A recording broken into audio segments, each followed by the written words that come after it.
Hello tout le monde, j'espère que vous allez bien. La semaine passée, j'ai fait un book tag. J'ai répondu à des questions d'un book tag sur ma pile à lire. Et cette semaine, j'en ai vu un passer, c'est NTTBR book tag, donc anti-pal book tag. On se rappelle, page c'est pile à lire pour ceux qui ne le sauraient pas vraiment. Puis ça, fait que là le terme c'est un peu le contraire de la semaine passée. Fait que je me suis dit, ben tu sais, ça fitait. Fait que je vais commencer ça. Donc on commence fort, un livre populaire que je ne prévois pas lire.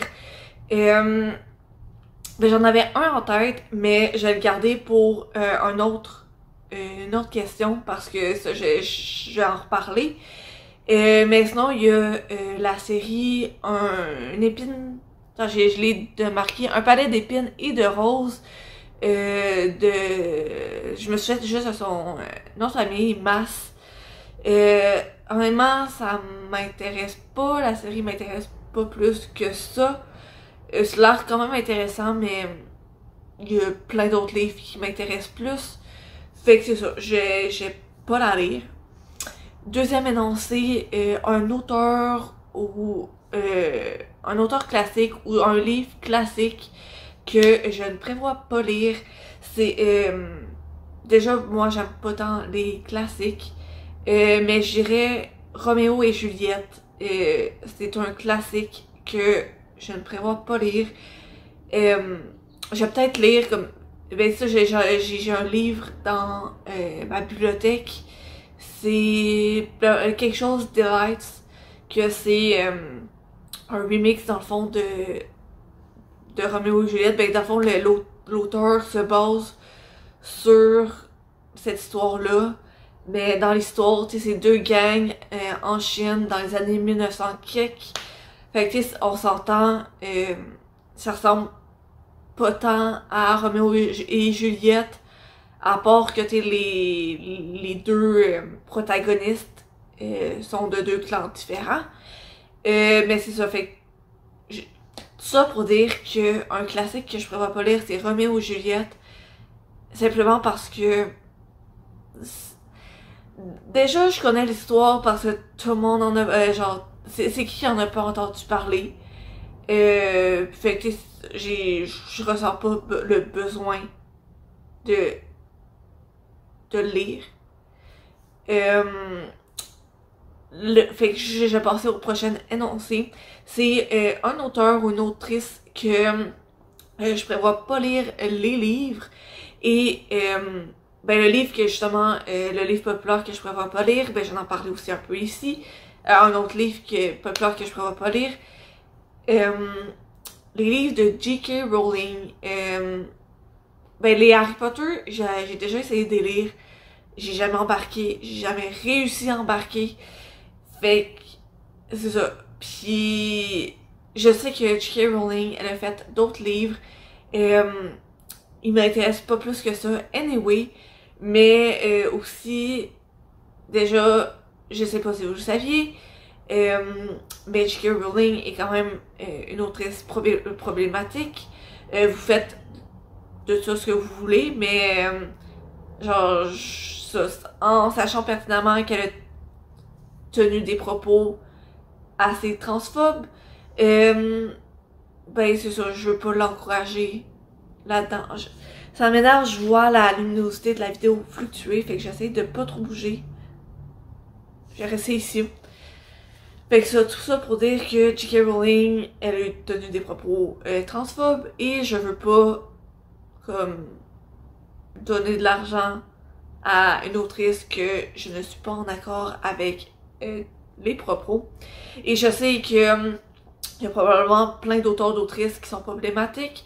C'est juste là, je sais que J.K. Rowling, ben ça, elle a tenu quand même quelques propos pas tant nice. Et c'est ça. Fait que c'est ça qui est ça. Un auteur ou une autrice problématique que je veux pas lire, ben je viens d'en parler un peu avec l'auteur ou l'autrice que je suis pas intéressée de lire les livres. J.K. Rowling, fait que je vais pas me répéter. Donc prochain, je vais le répéter comme quasiment toutes les autres vidéos, mais j'ai une liste, une feuille devant moi, fait que si vous me voyez regarder vers le bas, c'est que je regarde ma feuille pour continuer. Donc c'est ça. Auteurs dont j'ai lu quelques livres et ils ne sont pas pour moi. En fait, j'ai pas vraiment d'auteurs où j'ai lu plusieurs livres et que je me suis rendu compte qu'ils sont pas pour moi. En fait, je lis pas tant les livres pour leur auteur, mais plus pour les histoires qui m'intéressent. Et quand il y a une auteure ou une autrice que j'aime, ben là j'ai acheté plusieurs de ses livres. Par exemple, je donne un exemple. Virginie Grimaldi, j'ai lu, j'avais commencé par Il est grand temps de rallumer les étoiles et la luminosité m'énerve encore. Fait que je m'excuse si vous voyez la luminosité fluctuer dans ma vidéo. Il fait quand même soleil et moi quand je bouge, ben, la luminosité fluctue. Fait que c'est ça. Donc, un autre, c'est ça. Comme je disais, Virginie Grimaldi, j'ai lu Il est grand temps de rallumer les étoiles et j'ai vraiment adoré. Fait qu'après ça, ben, je m'étais acheté 2 autres livres d'elle. Les 2, je les ai adorés. Fait que j'en ai lu, je m'en suis acheté d'autres. Fait que je m'achète plusieurs livres d'un auteur ou d'une autrice quand je suis sûre d'aimer, des aimer. Si je connais pas un auteur ou une autrice, mais qu'il y a un livre dont le résumé m'intéresse, ben là, tu sais, j'ai acheté ce livre-là. Puis si je l'aime, super. Puis si je l'ai vraiment aimé, comme par exemple Virginie Grimaldi, ben là, je vais m'acheter plusieurs livres d'eux. Mais j'ai pas m'acheter plusieurs livres d'un auteur ou d'une autrice que je connais pas. Fait, ça, vous comprenez ce que je veux dire. Là, je passe au prochain énoncé. Un genre dont je ne suis pas intéressée, c'est pas vraiment un genre, mais je veux dire les classiques. Je m'explique. Ben, une des raisons, ben déjà de base, j'aime pas tant les classiques. Mais en plus, c'est que j'étais à l'école, au secondaire, puis au cégep aussi, on a, dans les cours de français, on a eu à lire beaucoup de classiques.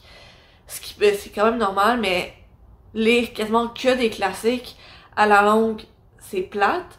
Puis aussi, c'est que déjà à l'école, je pense que je parle pour la majorité des élèves et des étudiants, quand on se fait obliger la lecture d'un livre, ben, genre, on y va de reculons, tu sais, ça nous tente pas tant. Puis, on le lit parce qu'on est obligé, puis qu'on sait que on va avoir des évaluations sur ce livre-là plus tard. Fait que, c'est ça. Fait que j'aime pas les classiques de base parce que j'aime pas ça, mais en plus, on rajoute une couche de écœurantite liée à l'école par rapport aux classiques. Je passe au prochain. Un livre que j'ai acheté et que je ne vais pas lire. Je me suis acheté 3 mangas d'une série. Je trouvais que ça avait de l'air bon. Et puis les mangas, ben ça se lit quand même bien, ça se lit rapidement. Dans 1 heure, souvent, c'est fini, un manga c'est fini. Fait que je me suis dit, ah ben vu que ça a de l'air bon, ben, je vais m'en acheter 3, je vais pouvoir les lire un à la suite de l'autre. Et ben, dans ce cas-là, avec mes voisins, les esprits, j'ai pas réussi à lire le premier tome. J'ai pas aimé. Fait que j'ai mis les 3 mangas dans ma pile de livres à donner parce que je pourrais pas les lire. C'est dommage, mais au moins j'aurais essayé. Maintenant, une série que je ne suis pas intéressée à lire. J'en ai parlé un peu tantôt, les Harry Potter. Ben j'ai déjà essayé, mais ma mère m'avait acheté le premier tome quand j'étais jeune. J'ai essayé, j'ai pas réussi à embarquer. Fait que tu sais, j'avais laissé de côté. Puis j'avais réessayé un peu plus tard, ça n'avait pas encore fonctionné. Puis là, j'avais vu, il y a quelques années, il y a la 20e, la 20e édition. Mais il y avait une édition spéciale de la 20e année de sortie du premier tome. Fait que là, ben, tu sais, je suis pas sûre si vous les avez vus passer, mais je pense pas mal tout le monde les a vus passer. Les livres, genre, je pense que c'est pas mal toute la série, avait été édité aux différentes couleurs des maisons de Poudlard. Fait que il y avait les jaunes et noirs pour Poufsouffle, vert et noir pour Slytherin, rouge et noir, je pense, pour Gryffondor, et bleu et gris ou quelque chose du genre pour bleu et noir, je pense, pour Ravenclaw. Puis moi, je suis Poufsouffle. Fait que je m'étais acheté comme les 2 premiers tomes de Harry Potter aux couleurs de ma maison. Puis tu sais, je me suis dit, ah, ben ça va me donner comme... peut-être une motivation de plus à les lire, tu sais, c'est aux couleurs de ma maison, c'est le fun. Puis, au final, j'ai quand même pas embarqué. Fait que j'ai abandonné l'idée de les lire, même si c'est super populaire. Et dernière question pour la vidéo, c'est une nouvelle sortie qui ne m'intéresse pas. En fait, je regarde pas vraiment les nouvelles sorties. Quand je regarde, c'est vraiment plus pour une série que j'ai déjà entamée et que j'aime et que ben il y a un nouveau tome qui sort. Ben ça, je regarde quand ça va sortir. Mais je regarde pas vraiment ça. En fait, ben j'ai déjà fait des vidéos sur... Peut-être que j'aimerais... Petite parenthèse, je vais peut-être recommencer à en faire, c'est quand même intéressant. Puis justement, ça va me permettre de voir les nouvelles sorties qui m'intéressent et ne m'intéressent pas. Fait que ouais, je vais peut-être recommencer à faire des vidéos de ce genre-là. Mais sinon, c'est ça qui est ça. Je regarde pas vraiment les nouvelles sorties. Fait que j'ai pas vraiment de nouvelles sorties qui ne m'intéressent pas.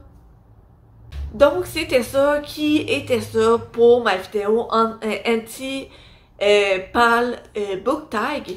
J'espère que vous avez aimé.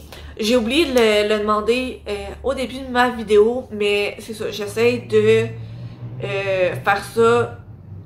J'essaie de faire ça quand même assez fréquemment, mais vous demandez une question pour que vous puissiez y répondre dans les commentaires. Je vais m'inspirer du book tag aujourd'hui. Puis je vais vous demander, vous, quel livre populaire que vous ne prévoyez pas lire.